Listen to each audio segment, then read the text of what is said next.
বিসমিল্লাহির রহমানির রহিম। আমরা আজকে গণসংযোগ শুরু করেছি। এই গণসংযোগ মূলত শুধু গণসংযোগ নয়, বাংলাদেশ পরিবর্তনের গণসংযোগ।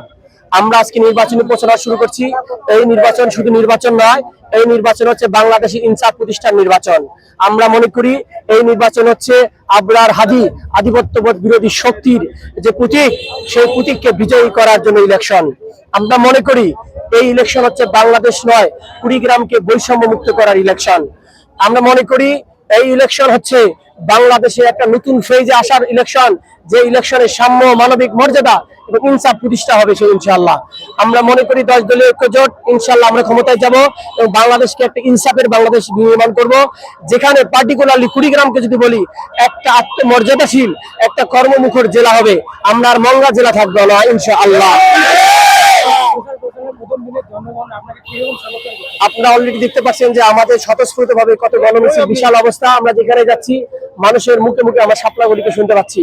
আমাদের বিশ্বাস এই যে জোয়ারের ঢেউ, ইনশাআল্লাহ এটা আমাদের 12 তারিখে আমাদেরকে জয়লাভ করতে হেল্প করবে ইনশাআল্লাহ।